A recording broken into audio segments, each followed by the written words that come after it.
Despite international sanctions and embargoes, South Africa was somehow one of the richest countries on earth, and certainly the richest in Africa.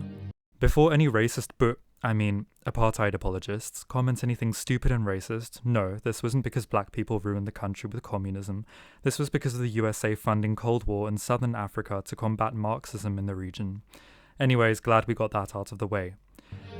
Despite South Africa being a relatively wealthy developed nation, we didn't get television until 1976, one of the last developed countries on earth to do so.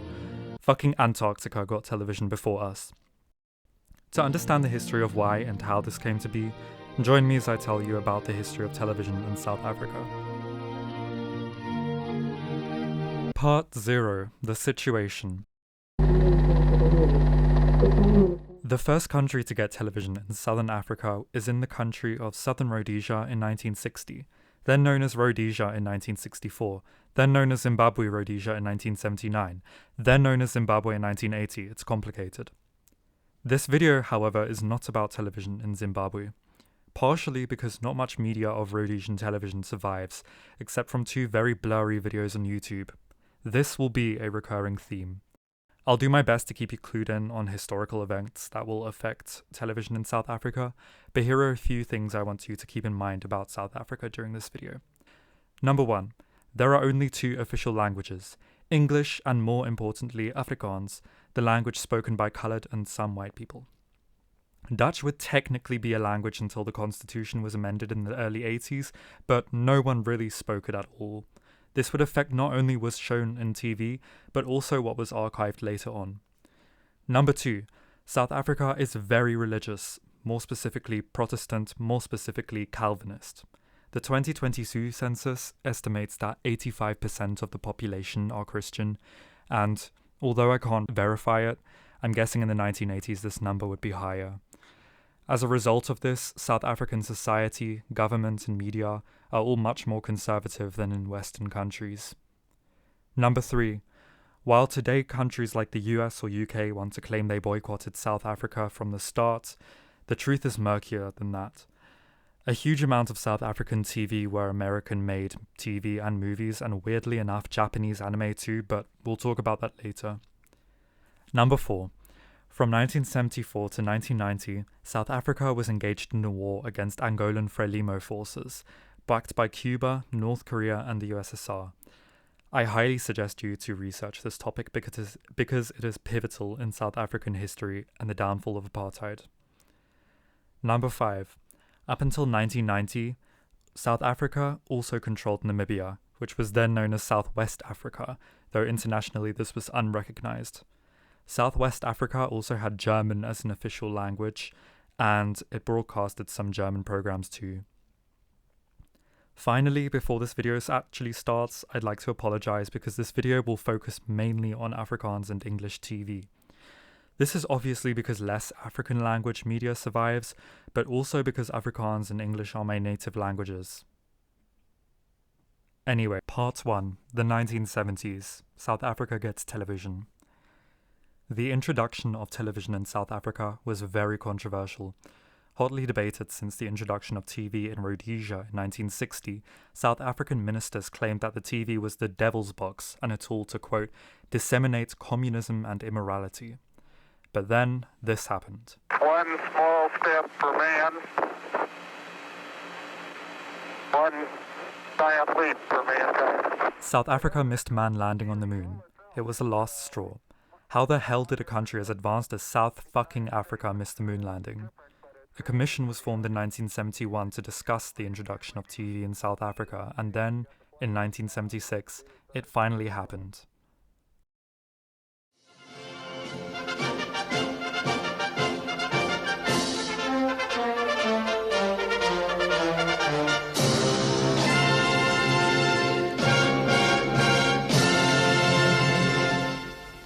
Dit is 5 Januarie 1976. On the 5th of January 1976, South Africa got TV. So, what was it like?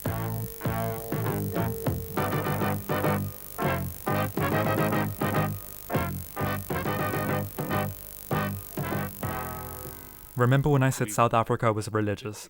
Well, every broadcast started and ending with the reading of a Christian Bible reading and prayer, and ending with the national anthem, Die Stem van Suid-Afrika, being played. Broadcasting was initially split between English and Afrikaans 50-50, with initially no indigenous language shows being broadcast. In 1976, the SABC commissioned a propagandic docudrama called Brug 14, or Bridge 14, to portray the forces of good, or the South African Defence Force, against the forces of evil, or communism, or die rooi gevaar, in Angola. This is one of the first instances of propaganda on TV in South Africa. In 1978, the British boycott on South Africa was officially extended to South African TV, which would have a lot of effects on what programs were actually broadcast in South Africa. With that being said, let's take a look at some TV programs produced in South Africa.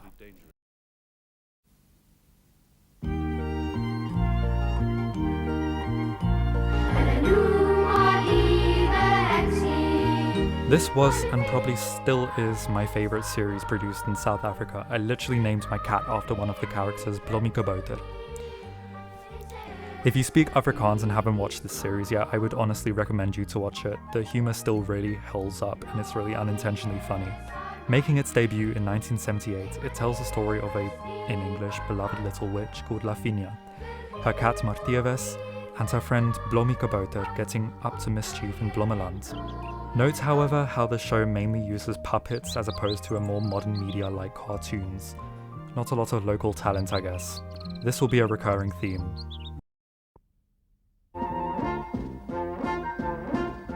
Hey cool, a cartoon. Oh. This was one of my mom's favourite shows as a kid, but keep in mind she was a kid when TV launched. South Africa kind of just didn't have the budget to make high quality kids shows. I guess it's the equivalent of millennials putting on Cocomelon for their kids.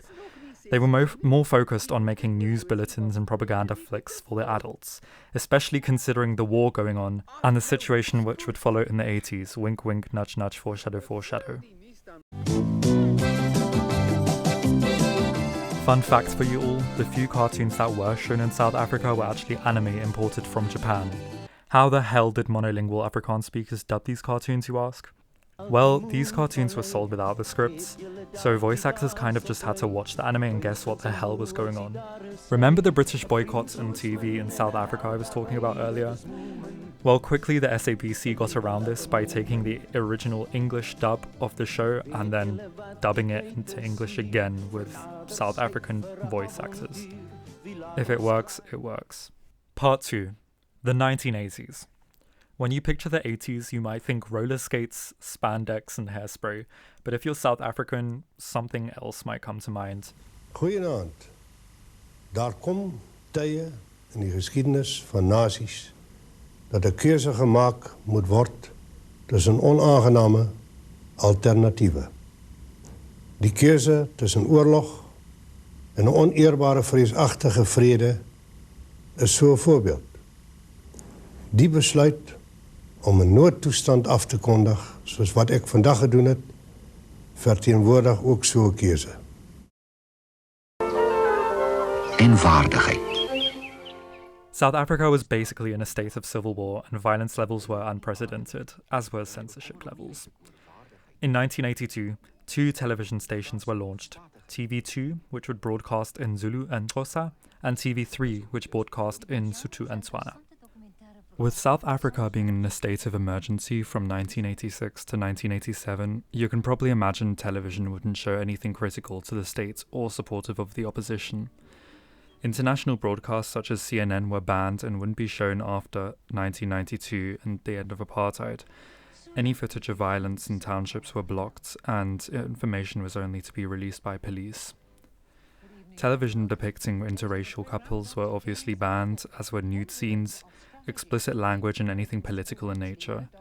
Censorship rules for black audiences were even more strict, with anything depicting gangsterism and organised crime being banned. A quick reminder that most white people who watch the news probably wouldn't actually know that it was being censored. Like, obviously people like my parents knew censorship existed in South Africa, but the whole point of censorship was to hide the atrocities happening away from the people. Obviously it didn't work because information spreads in the forms of rumours and whatnot, but let me reiterate. most people would have been completely unaware of atrocities being committed like the Soweto uprising. But let's move on to what entertainment people watched during this decade. Okay, I'm just pausing the video because I got into a bit of a rabbit hole on this program. So there is virtually no evidence of this program existing at all online. Like, obviously we know it exists because of archive from like newspapers and whatnot, but there's literally 3 photos that I found of this program online, which is really weird because South African TV from the 80s is quite well archived, surprisingly, in comparison to other Southern African nations at least. But maybe it's because of how negative received this show was, but you can't find it anywhere. The only thing we have is literally 3 screenshots, the cast list, some archive things from newspapers, and then the theme song, which is playing in the background. English speakers, this one's for you. This was a family drama that aired on SABC TV with mixed reviews. Sad fact, but the only black actress in the show, Celia Motse, was actually fired after sharing a table with white cast members in the SABC whites-only canteen. I'm mentioning this here because at this point, probably due to TV, race relations did actually steadily start to improve. This incident actually reminds me of how the 80s multiracial band Mango Groove actually got banned from playing some venues because their white and black members refused to play without each other.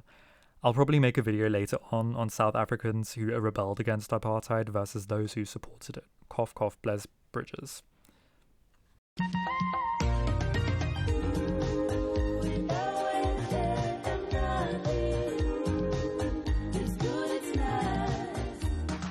This Zulu language comedy show got the highest ratings of any SABC show, broadcasting even in Zimbabwe and Swaziland. Sadly, I can't speak Zulu, but from what I can see, this series is still very widely loved. I also sadly can't tell you to what extent propaganda played in this series, but considering it was broadcast in the SABC in the early 80s, I can't really imagine it would portray the hardships of daily black life in South Africa.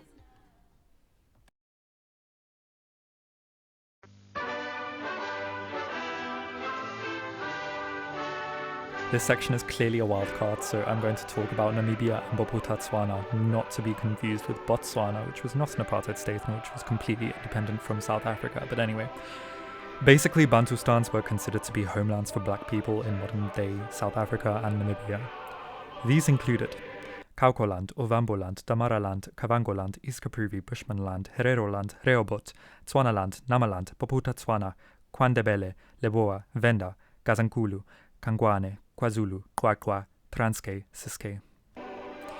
Of all of these, Transkei, Ciskei, Bophuthatswana and Venda were considered to be nominally independent from South Africa, but obviously they weren't recognized by any other country on earth, so these are called the TVBC states. Some of my relatives actually did live in Bophuthatswana, and they told me that apartheid laws didn't really apply there. My mum saw white and black people swim in a swimming pool together there for the first time. But more importantly, censorship rules weren't as strict there. They weren't completely progressive either. The leader, Lucas Mangope, was very much allied to South Africa. But anyways, who wants to watch some Bophuthatswana on TV?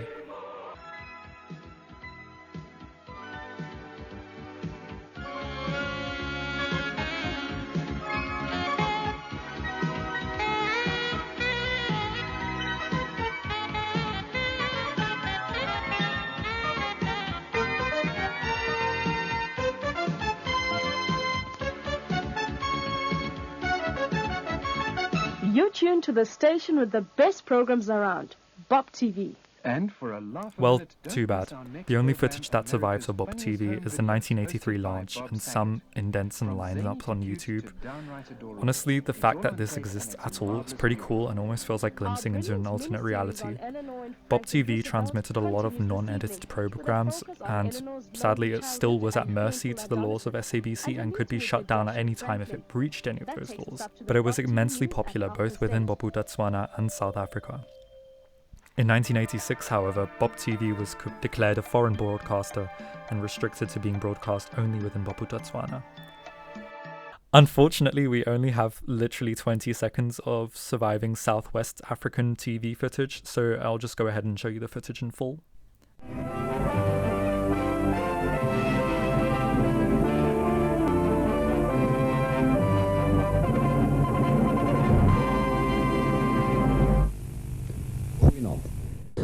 dan wat die dag se sportnuus betref, goeienaand.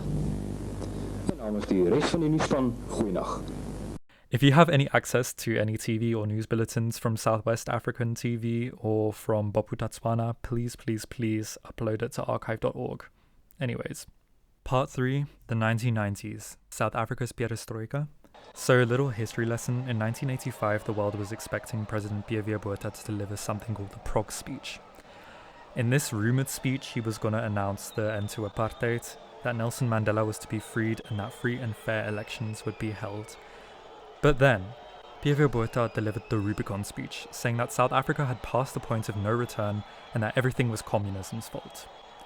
In 1989, there were a series of protests in South Africa, now referred to as the Parsreën or Purple Rain protests, calling for an end to apartheid and a start to democratization.